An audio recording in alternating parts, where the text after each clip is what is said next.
सतगुरु मुर्शिद कामिल शास्त्र नाम जी दाता रहबर ने जीवों को सच का संदेश दिया। सच के राह पे चलने के लिए ऐसा मूल मंत्र गुरु मंत्र दिया जिससे इंसान के अंदर ताकत आए, शक्ति आए और वो सच के राह पे बेहिचक चल सके। सच के राह पे चलना, दूसरे शब्दों में बोलें तो हकीकी इश्क के रास्ते पे चलना कोई मामूली बात नहीं होती। प्रेम कमाना, शेर जगाना डरपोकों का काम नहीं। सोए हुए शेर को अगर कोई छेड़ दे तो वो सीधा गले को आता है। ऐसा होते देखा हमने अपनी आंखों से। तो वैसे ही इस घोर कलयुग में यहां बुराई का बोलबाला है। झूठ, कुफर, ठगी, बेईमानी, भ्रष्टाचार, काम वासना, क्रोध, लोभ, मोह, अहंकार, मन माया में लोग बुरी तरह से लिप्त हैं, बुरी तरह से खोए हुए हैं। ऐसे घोर कलयुग में, ऐसे भयानक समय में कोई ओम अल्लाह वाहिगुरु राम का नाम जपे बहुत बहुत मुश्किल है। और नाम जप के फिर सेवा करने लगे और ज्यादा मुश्किल है। और सेवा करके दृढ़ यकीनी और दृढ़ विश्वासी बन जाए ये और भी मुश्किल है। क्योंकि आदमी हवा में जल्दी आ जाता है। चार लोग सलामें कर दें, उसे लगता है मैं कुछ और हूं, बाकी आदमी सिर्फ इन पशु है, मैं ही आदमी हूं। क्योंकि जैसे कोई मालिक के प्यार में आगे बढ़ता है तो लोगों की निगाह का केंद्र बनता है। पर भक्त वही होता है जितना सत्कार करे, सह के रहे, झुक के रहे और अपने आप को छुपा के रखे। अहंकार, खुदी और गुरु पीर फकीर के वचनों से उल्ट चलने वाला वो कभी खुशियां हासिल नहीं कर सकता। तो इश्क के रास्ते पे चलना ऐसा होता है, बरसात में जैसे दोमट माटी, चिकनी माटी पे चलना, मुल्तानी माटी पे चलना, जिसमें फिसलने का बहुत बहुत डर रहता है। पहले आश्रम शाह मस्ताना जी दाता रहबर के नाम पे जो पहला आश्रम है, हम आया करते 1972-73 से। उसका आंगन कच्चा था, दरवाजा पक्का था। बरसात आ जाती तो ये होता कि लोग बाहर भी चिकनी माटी, दोमट माटी थी, अंदर भी थोड़ा ऐसा ही था। लोग आते, पाँव के साथ वो मिट्टी लग जाती और पक्की जगह पानी खड़ा हो जाता है कि दरवाजा वो नीचा हो गया, आसपास ऊंचा हो गया तो उसमें पानी बरसात का थोड़ा रुक जाता। तो फिर वो माटी वहां पे आ जाती और जो भी कोई आता धड़ाम धड़ाम गिरते चले जाते। जो ढंग से थोड़ा सा यूं यूं करके चलता तभी पता चलता पैर निकल जाते नीचे से। तो कहने का मतलब वो सतगुरु की रजा शायद यही देखते होंगे कि कौन दीनता से चलता है। जो निगाह रख के चलता वो गिरता नहीं था, और जो निगाह रखे नहीं चलता पता नहीं कब दड़ाम पड़ता। बहुत लोग गिरते, दूसरों को भी गिरा लेते जो आसपास वाले होते, तो उसको पकड़ के उठाते उठाते भी दो चार और खिसक जाते साथ ही। तो ये सतगुरु की रजा, उसकी मर्जी ऐसा बनाया। और ये ऐसा प्यार मोहब्बत का रास्ता है। यहां अगर सतगुरु पीर फकीर से लिब लगा ली और सतगुरु को ही सब कुछ मान लिया तो ओढ़ निभ सकती है। अगर बंदों के चक्कर में पड़ गए कि ये बंदा यार पिताजी के नज़दीक, वो बंदा यार राम के नज़दीक, ये तो भक्ति करने वाला यार, ये तो फलाना यार, फिर तो गए भाई। ओढ़ निभानी सवाल ही पैदा नहीं होता। आशिक बने हो तो सतगुरु अल्लाह राम के लिए, और सुनते हो तो अपने पीर फकीर गुरु मुर्शिद की, तो सिर्फ उसकी सुनो और उसी से लिब लगा के रखो। किसी ने टोक दिया, किसी ने रोक दिया और आप पूंछ उठा के भागे कि मैं नहीं आता, तो ये कैसी आशिकी है आपकी? अजीब आशिकी है। आदमी आदमी है, वो कुछ भी बोल सकता है। पीर फकीर कभी किसी को बुरा नहीं कहते। तो आदमी की सुनते ही क्यों हो? वो अपनी ड्यूटी दे रहा है, वो अपने जितना उसको बुद्धि मिली है और जितना उसमें आदतें हैं वो उससे मजबूर है। एम एक ही होना चाहिए, लक्ष्य एक ही होना चाहिए, अपना गुरु पीर फकीर और अल्लाह वाहिगुरु सतगुरु मौला। दूसरा लक्ष्य तो होना ही नहीं चाहिए।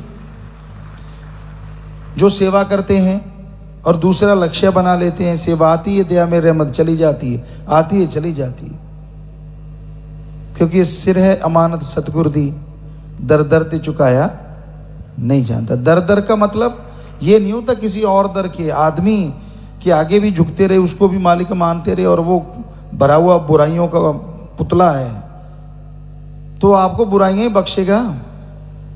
यहाँ एक पंच कल्याणा हुआ करता, हंसाता था वो, कि वो किसी के साथ चला गया। आपको कई बार बात सुनाई, ये बाबा था, कहता कोई वैसे ही रिद्धि सीधी वाला और मैं ही साथ हो गया। कहता एक जैसे थे हम दोनों, रजाई रह के बैठ के, सुबह सुबह सर्दी का मौसम था और एक लड़की आई, कहता 5 रुपए मेरे आगे रख दिए, बाबा सिर ते हाथ फेरो। कहते मैंने ऊपर से कपड़ा हटाया कि बेटा बाबा उधर है, आशीर्वाद लेना तो उधर जा, मेरा हाथ तो मेरे सिर पे घूमता रहा, एक भी बाल नहीं रहा।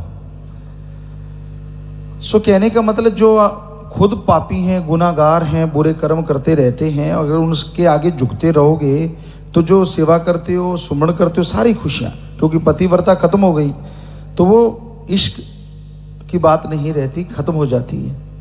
इसलिए एक को ही यार बनाओ, वो काफी है, और वो यार सतगुरु अल्लाह वाहिगुरु राम होना चाहिए, पीर फकीर जो कि किसी से कुछ गर्ज में नहीं चाहता, बेगर्ज मोहब्बत करता है, सबके लिए दुआ करता है, सबको प्रेरणा देता है। जब आपके ध्यान ज़्यादा जगह चले जाते हैं, आप ज़्यादा जगह फैल जाते हैं तो मुश्किलें आती हैं, तो आपका मन हावी होता है। और सतगुरु मुर्शिद को कहीं ढूंढने नहीं जाना होता, आप सुमन करो, बचनों पे रहो, आपके अंदर ही उसने प्रकट हो जाना है। जितने चाहे सारी सारी रात बातें करते रहो, वो तैयार है। ये तो आपके हाथ में, जागते करो सोते करो, पर सुमन एक बार तो उससे लिव लगानी पड़ेगी ना। और सुमन कितना करना चाहिए? घंटा सुबह शाम लगातार करते रहिए, उसमें कहीं भी इनकार नहीं होना चाहिए। लगातार, पता नहीं कब आपकी वो आंख बन जाए कि आप सारी सारी रात, आप क्या सोचते नहीं है, लाखों लोग हैं सत्संगी जो आज ऐसे बातें करते हैं, सारी सारी रात चलती रहती है, सोते हैं तो, जागते हैं तो, एहसास होता रहता है, खुशबू आती रहती है, पता नहीं क्या क्या। वो तो जो तन लागी सो तन जाने, उसको ही मालूम होता है। तो भाई ध्यान से सुनिए बात। फकीर कोई ये नहीं कहते कि हम आपको कोई बद्दुआ देंगे, हम आपको बुरा कहेंगे, पर कम से कम बात सुनो तो पूरी ध्यान से, और सुन के अमल किया करो। अमल के बिना बेड़े पार नहीं, और जो ध्यान से सुनते ही नहीं, अमल कहाँ से होगा? बात को ध्यान से सुनो, मानो, फिर मालिक के इश्क पे चला जा सकता है। उसके इश्क का रास्ता हमने सभी धर्मों में पढ़ा कि जो अल्लाह वाहिगुरु राम के इश्क का रास्ता है वो तलवार की तरह तीखा है। और उसका कारण ही ये है कि आपको अपने अंदर की बुराइयां छोड़नी होंगी, अपने अंदर की बुरी आदतें बदलनी होंगी, और अंदर की बुरी आदतें छोड़ोगे, अपने अंदर की बुराइयां छोड़ोगे, तभी सतगुरु अल्लाह वाहिगुरु राम दर्श दीदार देंगे। दूसरों की बुराइयां गाना, दूसरों की तरफ इशारा करना बड़ा आसान होता है। खुद के अंदर कितने पाप किए हैं, कितने गुनाह किए हैं, उसकी कोई गिनती नहीं करता। और मालिक की कृपा ना हो, 100 ताने, 100 उलाहने इंसान देता रहता है। कदम कदम पे वो जान बचाता है, आने वाले भयानक रोगों को चुटकी में बदल देता है, ठीक कर देता है। वो परोपकार भूल जाता है। आदमी की इच्छाएं इतनी बढ़ गई हैं, मालिक उसकी 99 इच्छा पूरी कर दे, उसका गुण नहीं जानेगा, और 100 में से एक इच्छा अगर रह जाए उसका अवगुण उठा लेगा। और 100 में भी पूरी होगी तो 200 और इच्छाएं तैयार हैं। तो आदमी को शुक्राना करना कभी भूलना नहीं चाहिए। हमेशा मालिक के नाम का शुक्राना करो, मालिक से मालिक को मांगते रहो और हमेशा उस परम पिता परमात्मा से डर के रहो।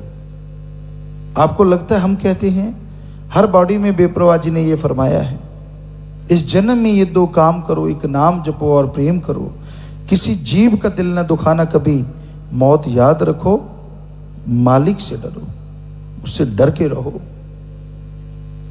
भय भी ना भाव कभी ना आए, कदीम ही आए।